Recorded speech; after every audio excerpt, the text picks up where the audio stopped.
What's up guys, back at it again today with something truly special. Our friends over at retromodding.com sent us out this new laminated IPS display for the Game Boy Advance. This thing brings one of my favorite handhelds of all time into the modern age of gaming. Specifically, we'll be checking out the funny playing IPS Laminated 3.0 LCD for the Game Boy Advance. Before we get into today's video, please consider hitting that like and subscribe button. I really do hate to ask, but it truly does help out with the ever so challenging algorithm. The first thing we'll have to do today is grab our donor console and take it apart. I normally don't like to modify consoles that are in this good of shape, but I won't be taking out the screen or using this shell, so I'll be able to keep all the parts safely put away in case I do decide to go back on this mod in the future. With that being said, let's take this thing apart. You will need a small tri-wing screwdriver as well as a Phillips head, but that is all the tools you'll need. Additionally, it does help to have a plastic spudger tool or something like a toothpick to help when pulling up tabs and removing the ribbon cable.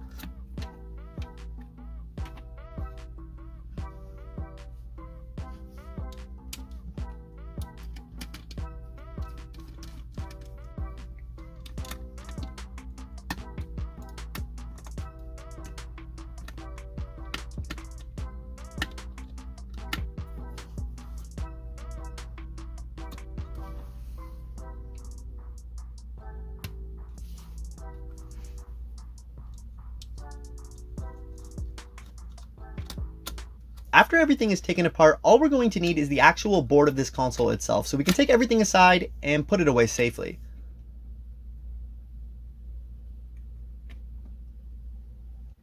I want to thank retromodding.com for sending us out this kit to review today, but I'm not being paid to review these products, so as always you can expect a really honest review. Any purchases made through my affiliate link will go towards supporting this channel and creating more content like this. I really love how these kits come packaged. Inside the kit you'll find one laminated IPS LCD, a ribbon cable, 3 wires, some insulating sponge, and a support bracket. They also sent out some other parts such as a new shell, buttons, membranes, and a USB-C rechargeable battery pack that is a nice added touch. I was trying to go for an old school Goosebumps vibe, but now that I look at these colors, I'm reminded of the movie The Mask. I don't know if kids today will get either of these references. Maybe let me know down in the comments what this color scheme reminds you of. These kits go together super simply, especially now with the screen lens and laminated LCD display. All we have to do is place the IPS screen inside the shell before we move on to the next step.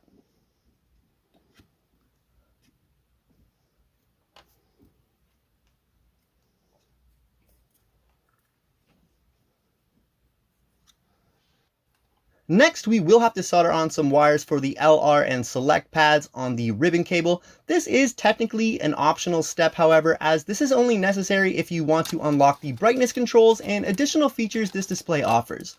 I would suggest watching another video on how to solder if you're looking to learn, as I'm still only a beginner myself even after all these years.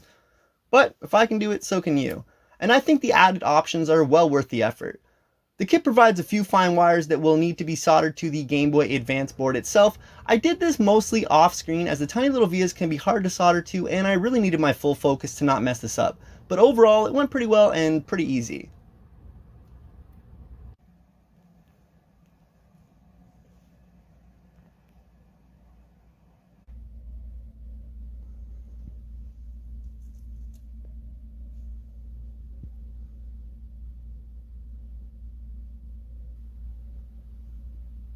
All we have to do to get this IPS ready shell here prepared to receive the board is pop off this little piece of plastic that is on the extension port. Next, we can go ahead and attach the ribbon cable to the IPS screen itself. Be careful when working with these little ribbon cables and clips as they are delicate and prone to tearing.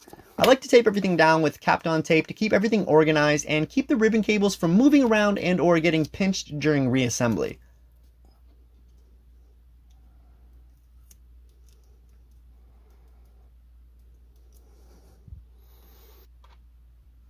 Next, we can go ahead and move on to my favorite step, and that is getting the new buttons and membranes into the shell. This will give me my first look at how the console is going to look when it's put together. This kit provides the convenient bracket that holds the IPS display into place that I was a little skeptical at first of how it was going to work, but I can say now that I've got everything together and played with this thing for a couple days that it works really well and it makes the assembly super duper simple.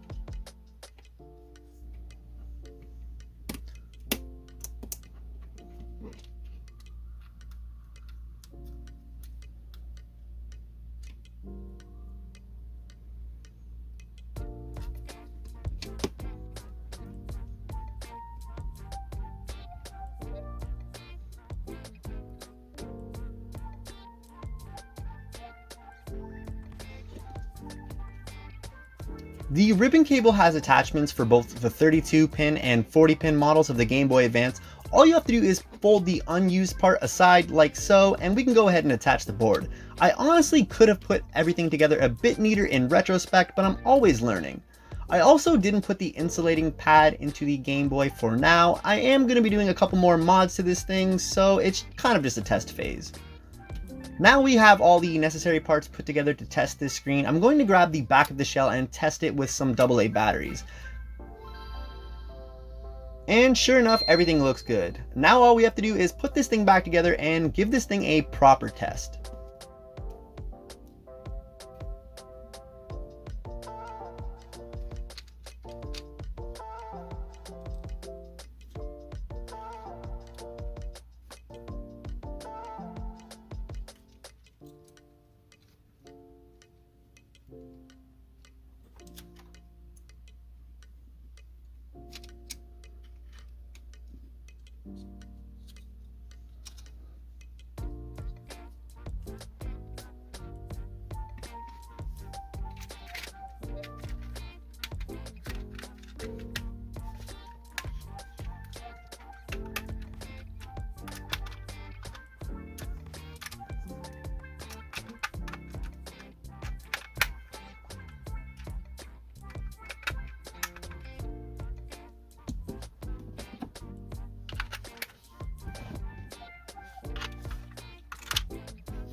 These new 3.0 laminated LCD screens feature a crisp, vibrant display, fast refresh rate with no blur, multi-level touch brightness control, 15 brightness levels, 4 color options, and 3 pixel options if you want to go back to that retro look.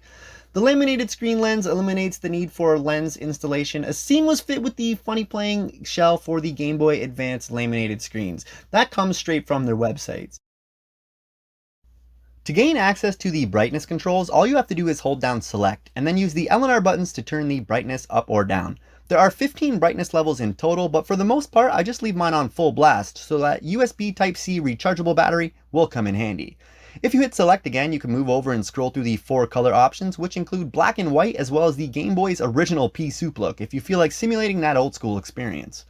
You also have 3 pixel options to choose from depending on what your preference is. I personally love the clear option here, which in my opinion looks absolutely stunning with these old Game Boy Advance games such as Super Mario Advance. Some purists might say that the colors are not technically true to what was intended originally by the developers, but in my opinion for most titles they can look even better. I'm careful to always say my opinion when commenting on specifics like coloration, as it really comes down to personal preference. Maybe let me know down in the comments what your personal favorite setup is for old Game Boy Advance games.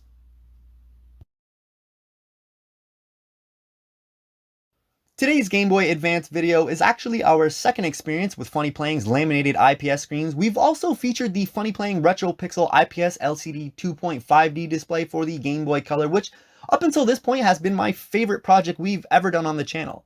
But I've always said that the Game Boy Advance has the best feel and ergonomics of all the Game Boy consoles, and it really is a shame that it didn't have a backlit screen.